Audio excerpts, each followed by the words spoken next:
আজকে আমাদের ক্লাস দ্বাদশ শ্রেণীর ইংরেজি বিষয়ের ক্লাস। তোমাদের West Bengal of higher secondary এডুকেশনের যে টেক্সট বই মাইন্ডস্কেপ রয়েছে, সেই টেক্সট বুকে তোমাদের সিলেবাসে 4টি গদ্য 4টি পদ্য রয়েছে। 4টি গদ্য হলো the eyes have it, strong roots, thank you ma'am, 3 questions. 4টি পদ্য হলো on killing a tree, asleep in the valley, shall I compare the poetry of earth. আজকে আমাদের আলোচনার বিষয়, আমরা আজকে আলোচনা করতে যাচ্ছি সেকেন্ড কবিতা asleep in the valley. এই কবিতাটির কবি হলেন আর্থার রিমবোর্ড। এই রিমবোর্ড একজন ফ্রান্সের কবি, ফরাসি কবি, ফরাসি ভাষায় কবিতা লিখেছেন।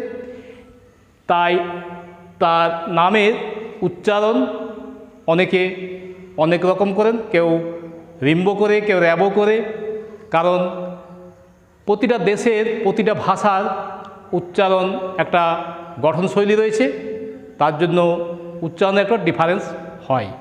তা তোমরা বানান যে রয়েছে রিমবোর্ড, রিমবোর্ডও বলতে পারো, র্যাবও বলতে পারো, রিম্বোও বলতে পারো। আমরা সেসবে যা প্রশ্নে যাচ্ছি না। আমি এই আর্থার রিমবোর্ডের full name Jean Nicolas Arthur Rimbaud, এর ফুল নাম। ফ্রান্সের কবি, ফরাসি দেশের কবি তিনি।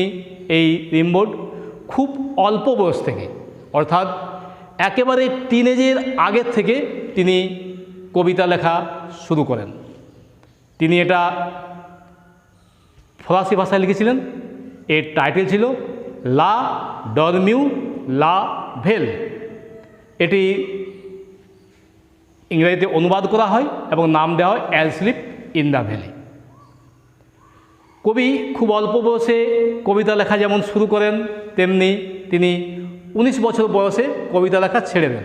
আর ফ্রান্সের যে ডাচ কলোনিয়াল আর্মি ছিল, সেই আর্মিতে তিনি যোগদান করেন। তার বাবা একজন সৈন্য ছিল এবং এই আর্মিতে থাকার ফলে তিনি যুদ্ধ খুব কাছ থেকে দেখেছেন। আর এই কবিতাটি একটি যুদ্ধ বিরোধী কবিতা, অ্যান্টি ওয়ার পোয়েম।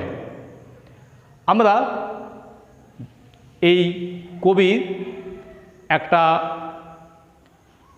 বোন ক্যান্সারে আক্রান্ত হয়ে মারা যান। এবার আমরা কবিতায় আসি। কবিতার নাম asleep in the valley. Asleep মানে ঘুমন্ত, ভ্যালি মানে উপত্যকা। উপত্যকা হচ্ছে দুটো পর্বতের মাঝের যে ফাঁকা অংশ, ফাঁকা জমি, নিচু জমি, দুটো পর্বতের মাঝের নিচু জমিকে উপত্যকা বলে, ইংরেজিতে ভ্যালি বলে। কবি নাম দিয়েছেন as slip in the valley, এটা ইংরেজি অনুবাদের নামকরণ। তাহলে আমরা কবিতায় যাচ্ছি। এই কবিতাটিতে দেখো 14টা লাইন রয়েছে। আমরা 14 লাইনের কবিতাকে সনেট বলি। সনেট 2 ধরনের, পেত্রাকিয়ান সনেট বা ইতালিয়ান সনেট, শেক্সপিয়ার সনেট। পেত্রাকিয়ান সনেটের বৈশিষ্ট্য কি? প্রথম 8টা লাইন, একটা পর্বে 8টা লাইন, দ্বিতীয় পর্বে 6টা লাইন, এইভাবে 14টা লাইনকে ভাগ করা হয়। প্রথম 8টা লাইনকে অক্টেভ বা অষ্টক, পরের 6টা লাইনকে স্যাস্টেক বা ষষ্ঠক বলা হয়। 8 আর 6 এই ভাগে দুটো পর্বে কবিতাটিকে ভাগ করা হয়। এটা পেত্রাকিয়ান সনেটের বৈশিষ্ট্য। 8টা লাইনকে আবার 4টা আর 6টা লাইনকে 3টে ভাগে ভাগ করা হয়। তাহলে আমরা জানলাম এটা একটা সনেট, যেহেতু 14 লাইনের কবিতা। আর এটা পেত্রাকিয়ান বা ইতালিয়ান সনেট। পেত্রাক ইতালির দেশের কবি ছিলেন। এবার কবিতার লাইনে দেখো, প্রথম 4টা যে লাইন রয়েছে, এই লাইনে কবি প্রকৃতির এক সুন্দর বর্ণনা, অপরূপ বর্ণনা দিয়েছেন। তাহলে আমরা পড়ি। এই স্মল গ্রিন ভ্যালি, স্মল মানে ছোট্ট, গ্রিন মানে সবুজ, ভ্যালি মানে উপত্যকা, একটি ছোট্ট সবুজ উপত্যকা।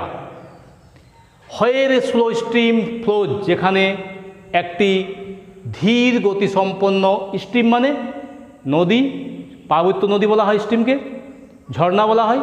তাহলে স্লো স্ট্রিম, ধীর গতিতে একটি নদী ফ্লোজ বইছে, একটি ছোট্ট সবুজ উপত্যকা যেখানে ছোট্ট একটি নদী বইছে।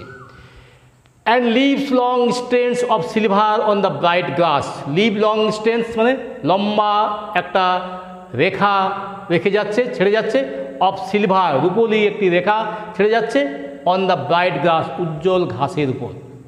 তাহলে একটি ছোট্ট সবুজ উপত্যকা যেখানে একটি নদী বয়ে চলেছে এবং নদীটি ছেড়ে যাচ্ছে একটা লম্বা রূপলি রেখা ঘাসের উপর। তোমরা যদি পাহাড়ে যাও, পাহাড়ের উপর থেকে নদীগুলোকে যদি দেখো তো আঁকাবাঁকা নদীগুলোকে মনে হবে না রূপলি একটি রেখাকে চারদিকে বিছিয়ে দিয়েছে সবুজ ঘাসের উপর। কবি সুন্দর একটা প্রকৃতির বর্ণনা দিয়েছেন কবিতার প্রথম এই লাইনে। দে ফিল দ্য হলো from the mountain top stream, mountain top মানে পর্বতের চূড়া, স্ট্রিম মানে আমার কী হয়, ঝর্ণা হয়। কিন্তু এখানে সূর্যরশ্মিকে বলা আছে, সূর্যরশ্মি তার সানরেজ, পর্বতের চূড়া থেকে সূর্যরশ্মি উজ্জ্বলভাবে কিরণ দিচ্ছে। কোথায়? দে ফিল দ্য হলো ফুল অফ লাইট, হলো মানে গর্ত, কিন্তু এখানে হলো মানে ওই ভ্যালি উপত্যকার মধ্যে সূর্য আলো ওই উপত্যকার মধ্যে ছড়িয়ে পড়ছে এবং ফুল অফ লাইট ওই ভ্যালিকে, উপত্যকাকে তারা আলোয় আলোকিত করে তুলছে। তাহলে এখানে প্রকৃতির বর্ণনা দিয়েছেন কবি। এখানে এই চারটে লাইনে কবি প্রকৃতির এক অপরূপ সুন্দর বর্ণনা দিয়েছেন যে একটি ছোট্ট সবুজ উপত্যকা যেখানে একটি ধীর গতিতে নদী বয়ে চলেছে এবং ছেড়ে যাচ্ছে রূপলি ফিতের মতো উজ্জ্বল ঘাসের উপর, পর্বতের চূড়া থেকে সূর্য আলো ছড়িয়ে পড়ছে যা উপত্যকাকে আলোয় আলোকিত করছে। পরের লাইনে চলে যাও। এ সোলজার একজন সৈন্য, ভেরি ইয়াং খুবই যুবক, লাইজ ওপেন মুখ হা করে শুয়ে আছে, লাই মানে শোয়া, লাইজ ওপেন শুয়ে আছে মুখ হা করে। একটা সৈন্য সাধারণত যুবকেই হয়, কারণ সৈন্যদের এই প্রাণ চাঞ্চল্যকে, তারুণ্যকে যুদ্ধক্ষেত্রে কাজে লাগানো হয়। তাই একটা সৈন্য খুবই যুবক যে মুখ হাঁ করে শুয়ে আছে। এ পিলো মেড অফ ফার্ন, তার মাথার নিচে বিনিথ হিজ হেড, তার মাথার নিচে। এ পিলো মানে একটা বালিশ, মেড অফ ফার্ন, ফার্নের তৈরি একটা বালিশ তার মাথার উপর রয়েছে। প্রকৃতি তাকে কি সুন্দর একটা বিছানা দিয়েছে, একটা সুন্দর বালিশের মতো একটা ফার্ন বিছিয়ে দিয়েছে, ফার্ন গাছ রয়েছে, মনে হচ্ছে না একটা বালিশ তার মাথার উপর রয়েছে। অ্যাসলিপ ঘুমন্ত, সৈনিকটি ঘুমিয়ে আছে। Stretch in the heavy undergrowth, undergrowth heavy মানে ঘন, আন্ডারগ্রোথ মানে ঝোপঝাড়, একটা ঘন ঝোপঝাড়ের মধ্যে ছড়িয়ে সে ঘুমিয়ে আছে। পেল বিবর্ণ, ইন ইজ ওয়ার্ম উষ্ণ, গ্রিন সবুজ, সানসোয়েক্ট বেড সূর্য স্নাত বিছানা। সানসোয়েক্ট বেড মানে সূর্য স্নাত বিছানা, সূর্য সিক্ত বিছানা। সূর্যের আলো তার বিছানার মধ্যে পড়ে ইন ইজ ওয়ার্ম তাকে উষ্ণ রেখেছে। পেল বিবর্ণ হয়ে গেছে সৈনিকটি। তাহলে সবুজ একটা সূর্য স্নাত বিছানার উপরে সে শুয়ে আছে, সে উষ্ণ রয়েছে, তাকে বিবর্ণ দেখাচ্ছে। হিজ ফিট তার পাগুলো অ্যামাং দ্য ফ্লাওয়ার্স ফুলের মধ্যে রয়েছে, তার পাগুলো ফুলের মধ্যে রয়েছে। প্রকৃতি তাকে সৈনিককে সম্মান জানার জন্য ফুল ছড়িয়ে দিয়েছে, মনে হচ্ছে যে তাকে ফুল দিয়ে শ্রদ্ধা জানানো হয়েছে, অর্থাৎ তার পাগুলো ফুলের মধ্যে ছড়িয়ে রয়েছে। His feet among the flowers, he sleeps সে ঘুমিয়ে আছে। হিজ স্মাইল তার হাসিটা, ইজ লাইক অ্যান ইনফেন্ট মানে শিশু, তার হাসিটা শিশুর মতো, জেন্টেল শান্ত মনোরম, উইদাউট গাইল ছলনাহীন, কোনো চতুরতা নেই, কোনো চালাকি নেই, তার হাসিটার মধ্যে একটা নিষ্পাপ হাসি ওই সৈন্যের মধ্যে কবি দেখতে পেয়েছেন। সে ঘুমিয়ে আছে, ইসমাইল, তার হাসিটা একটা শিশুর মতো শান্ত স্নিগ্ধ, কোনো ছলনা নেই, ছলনাহীন একটা হাসি।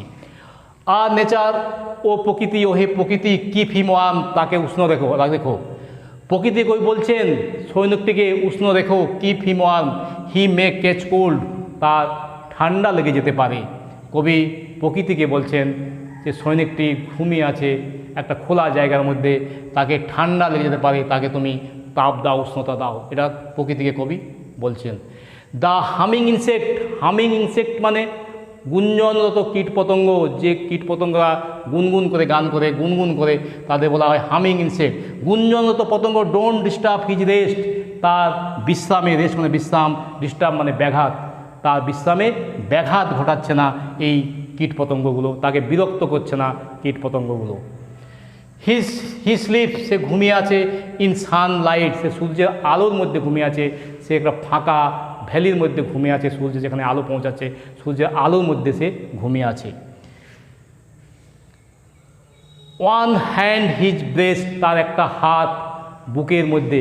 দেখো এখানে কবি ব্রেস্ট ব্যবহার করেছে, আমরা জেনেছি সৈনিকটি একটা পুরুষ সৈন্য এবং সব জায়গায় হি আছে, কিন্তু এখানে হিজ ব্রেস্ট, তার এক বুকের মধ্যে। ব্রেস্ট আমরা জানি পুরুষের ছাতি বা বুক, চেস্ট হয়, কিন্তু কবি এখানে ব্রেস্ট ব্যবহার করেছে।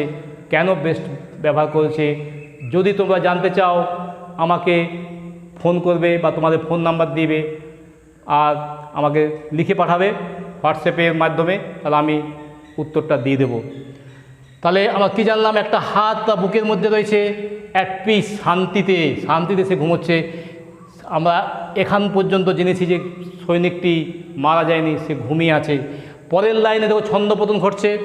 ইন হিজ সাইড, তার একদিকে দেয়ার আর টু রেড হোলস, তার দুটো লাল গর্ত, তার বুকের মধ্যে দুটো লাল গর্ত, লাল বলতে রেড মানে রক্ত, সে বুলেটের দ্বারা গুলিবিদ্ধ হয়েছে এবং তার বুকে সেই বুলেটের চিহ্ন রয়েছে, এটাতে লাল গর্তটা দেখতে পাওয়া যাচ্ছে, অর্থাৎ সৈনিকটি মারা গেছে। এইখানেই কবিতাটি শেষ হয়ে গেল। দেখো কবি কী সুন্দর একটা প্রকৃতির বর্ণনা, তারপর সৈনিকের বর্ণনা, তার যুদ্ধক্ষেত্রে একটা নিষ্পাপ সৈন্য মারা গেল, যে সৈন্য তার জীবনটা সবেমাত্র শুরু হয়েছিল, একটা তরুণ সৈন্য, কম বয়স, ভ্যারি ইয়াং, তার অনেক কিছু করার ছিল, এই পৃথিবীকে অনেক কিছু তার দেওয়ার ছিল, কিন্তু অকালে তার অসময়ে তার জীবনটা ঝরে গেল, সে মারা গেল। কবিতায় শেষ লাইনে বলেছেন in his side there are two red holes, অর্থাৎ তার শরীরে দুটো লাল গর্ত। এর দ্বারা কবি বুঝিয়েছেন যুদ্ধের কি ভয়াবহতা, যুদ্ধের কি নির্মম পরিণতি হয় তা কবি দেখিয়েছেন এবং কবি নিজে একজন সৈন্য ছিলেন, তাই তিনি ভালোভাবে তা অনুভব করেছেন। তাই তিনি বলেছেন যুদ্ধ নয়, যুদ্ধে কোনো ভালো হয়নি, তাই যুদ্ধ ছেড়ে চলে এসো, আমরা সবাই শান্তির প্রতিষ্ঠা করি। এখানেই কবিতাটি শেষ করলাম। তোমাদের যদি এই চ্যানেল ভালো লেগে থাকে তোমরা চ্যানেলটিকে সাবস্ক্রাইব করবে, লাইক করবে, বন্ধুদের মধ্যে শেয়ার করবে। আমি আরও তোমাদের ভালো ভিডিও বানিয়ে তোমাদেরকে, যাতে তোমরা উপকৃত হও, তোমরা উচ্চ